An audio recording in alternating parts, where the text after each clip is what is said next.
कब तक नजर चुरा पाओगे, आग बहुत फैली है, उजली उजली दिखने वाली हर चादर मैली है। और उठो दयानंद के सिपाहियों, समय पुकार रहा है, देशद्रोह का विष दर्पण फैला फुंकार रहा है। वेद का मंत्र कहता है कि हम सारे लोग राष्ट्र के लिए समर्पित हो। वयम राष्ट्र जागृति पुरोहिता, जहां समर्पित हो वहां जागरूक रहे, संगठित रहे। एक व्यक्ति विदेश गया, रूस में गया, और उसने रूस के लोगों की विशेषता बतलाई कि रूस के लोगों के अंदर देश प्रेम सर्वोपरि है। रूस के जो लोग हैं वो जीने के लिए भोजन करते हैं, स्वास्थ्य के लिए भोजन करते हैं, पर राष्ट्र प्रेम उनके लिए सर्वोपरि है और सर्वोत्तम है। जब ये राष्ट्र पराधीन हो गया था, जब इस राष्ट्र के अंदर अंग्रेजों का शासन था, ये आजादी हमें कैसे मिली थी? तो सुनो, सबसे पहले ऋषि दयानंद जी ने चिंगारी सुलगाई थी, क्रांति का बिगुल बजाया था। और कैसे मिली थी ये आजादी? एक एक पंक्ति को जरा ध्यान से सुनना। इस आजादी को प्राप्त करने के लिए बहुत बड़ी कीमत दी है। इस आजादी को प्राप्त करने के लिए मेरी देश की माताओं बहनों ने, बुजुर्गों ने, नौजवानों ने हंसते हंसते फांसी के फंदे को चूम लिया है। ऐसे ही नहीं मिली ये आजादी। इस आजादी को प्राप्त करने के लिए एक संघर्ष है, खून की नदी बहाई गई है। इस आजादी को प्राप्त करने के लिए बहुत सारी कीमत चुकाई है। एक एक पंक्ति को जरा ध्यान से सुनना कि आजादी लाने वाले लोगों ने घर फूंक करके तमाशा देखा था, अपने घर को छोड़ करके पीछे मुड़ने का नाम नहीं लिया है। नेता सुभाष चंद्र बोस जी की याद आती है, उन वीरों की याद आती है जिन्होंने खूनी हस्ताक्षर कर दिए थे। जब नेता सुभाष चंद्र बोस जी ने संबोधित करते हुए देश के नौजवानों को कहा था कि वह खून कहो किस मतलब का जिसमें उबाल का नाम नहीं, वह खून कहो किस मतलब का आ सके देश के काम नहीं, वह खून कहो किस मतलब का जिसमें जीवन ना रवानी है। जो परवश होकर बहता है वह खून नहीं वह पानी है, वह खून नहीं वह पानी है। नेता सुभाष चंद्र बोस जी की याद आती है। जरा पंक्तियों को सुनना। अरे लाखों दीवानों ने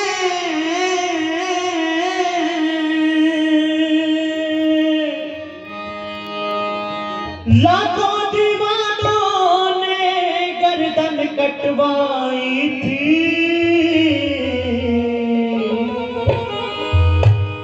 सच कहता हूं तभी आजादी आई थी,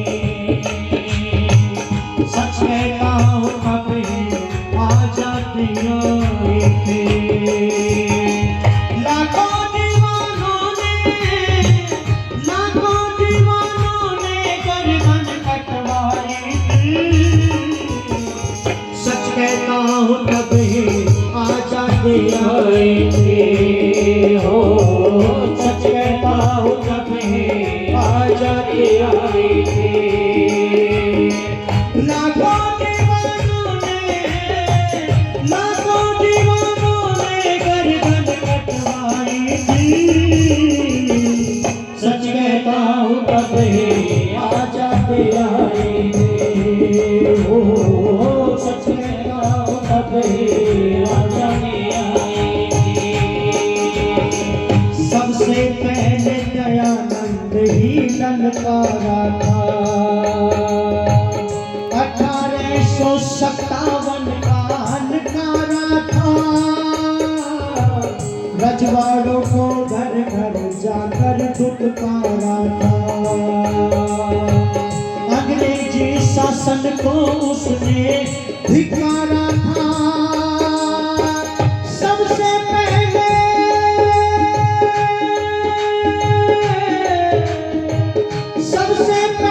ऋषि ने कहावत सुनाई थी, सच कहता हूं तभी आजादी आई थी। ओ सच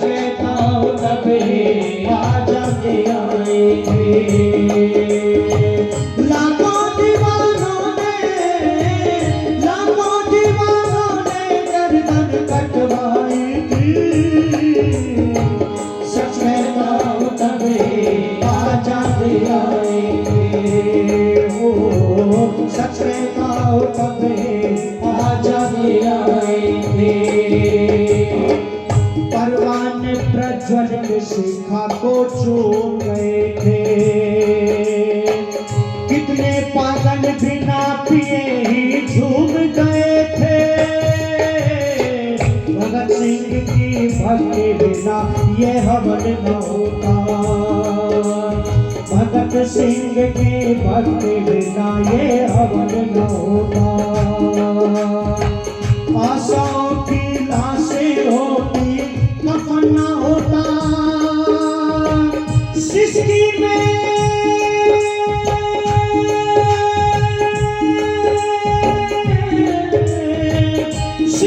में बदली अपनी सहनाई थी। सच कहता हूँ तब आज आगे आएगी। ओ सच कहता हूँ तब आज आगे आएगी। लाखों दीवानों ने गर्दन कटवाई थी। सच कहता हूँ तब आज आगे आएगी। हो सच कहता हूँ तब आज आगे आएगी। लाला जी का लाठी खाना कब भूला है। गर्व लहू की करिए चमन फला फूला है। श्रद्धानंद का सीना तान खड़े हो जाना। याद सभी को है वो दृश्य बड़ा सुहाना।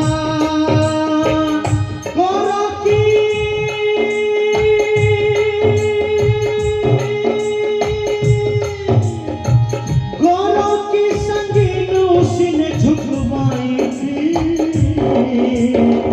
सच कहता हूँ तब आज आगे आएंगे। हो सच कहता हूँ तब आज आगे आएंगे। लाखों दीवानों ने गर्दन कटवाई थी। सच कहता हूँ तब आज आगे आएंगे। हो सच कहता हूँ तब आज आगे आएंगे। पढ़ पढ़ कर सत्याग्रह से सभी नाचे थे। खुश होकर मृत्यु पत्र खुद ही बाँचे थे। श्याम कृष्ण वर्मा सावर कर भी क्या कम थे। दुर्गा भाभी से खर के क्या गजब कदम थे। दर दीवार इनकलाबों से थर्राई थी। सच कहता हूँ तब आज आगे आएंगे। हो सच कहता हूँ तब आज आगे आएंगे। लाखों दीवानों ने गर्दन कटवाई थी। सच कहता हूँ तब आज आगे आएंगे। हो सच कहता हूँ तब आज आगे आएंगे। हो सच कहता हूँ तब आज आगे आएंगे। हो सच कहता हूँ तब आज आगे आएंगे। हो सच कहता हूँ तभी आज आगे आएंगे।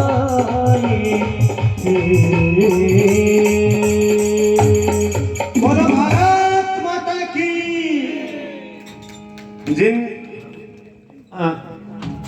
जिन मौजूद व्यक्तियों के पास मालाएं हैं वो आगे चले जाएं। मालाएं लेकर के आगे चले जाएं। धन्यवाद। कुछ ही क्षणों में भाई साहब बस 2-3 मिनट में पहुंचने वाले हैं। जिन भाइयों के पास मालाएं हैं वो मालाएं लेकर के आगे चले जाएं। मैं आपसे निवेदन करने लगा था कि सबसे पहले ऋषिवर देवदयानंद जी ने कहा था कि अपने देश में अपना राजा सबसे उत्तम और सर्वोपरि होता है। यद्यमहि स्वराज्य, स्वराज्य की रक्षा के लिए हम संगठित रहें, जागरूक रहें, ऐसा कहने वाला धरती पर सबसे पहला व्यक्ति अगर कोई था जिसको राष्ट्र की चिंता थी, जिसने राष्ट्र भक्ति का पाठ नौजवानों को पढ़ाया था, वो राष्ट्र का नेता वो महर्षि स्वामी दयानंद जी महाराज थे। अनेक वीर, अनेक लोग जो है ऋषिवर दयानंद जी को अपना गुरु मानते थे। अनेक लोगों ने सत्यार्थ प्रकाश को पढ़ करके हंसते हंसते फांसी के फंदे को चुन लिया, राष्ट्र के लिए अपने जीवन को आहूत कर दिया। कौन भुला सकता है, कौन भुला सकता है सरदार भगत सिंह के जीवन को? उसकी भक्ति के बिना ये यज्ञ अधूरा रह जाता, ये देश आजाद ना होता।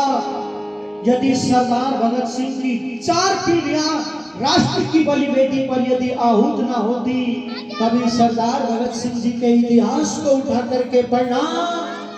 बहुत बड़े जमींदार थे, पर जब राष्ट्र के अंदर अंग्रेजों का शासन था, जब ऋषिवर देवदयानंद जी ने कहा कि अंग्रेजों को अपने देश से भगाना होगा, ये भूमि आर्यों की है और इस भूमि पर अनार्य लोग शासन न करें।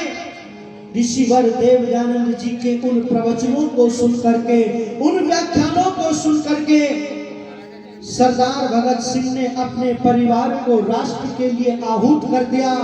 अपने बेटे, अपने पोते सरदार भगत सिंह का यज्ञोपवीत संस्कार करा रहे हैं और गांव के लोगों से कहते हैं कि लोगों, मैं अपने इस बेटे को, अपने इस पोते को राष्ट्र के लिए समर्पित करता हूँ, राष्ट्र के लिए समर्पित करता हूँ। जननी जने तो भक्त जन के दाता के सूर, और नहीं तो जननी बांझ रहे काहे गवावे नूर। वो माता धन्य है जो अपने बेटे को राष्ट्र भक्त बनाती है, ईश्वर भक्त बनाती है। और इस जननी की ये विशेषता रही है कि जब जब राष्ट्र पर संकट आया है तो माता बहनों ने अग्रणी भूमिका निभाई है। इस देश के माताओं ने वो शेर पुत्रों को जन्म दिया है कि उनका नाम सुन करके लोग पेशाब कर दिया करते थे। उनकी गोली के निशाने को देख करके अंग्रेज की सेना कांपती थी।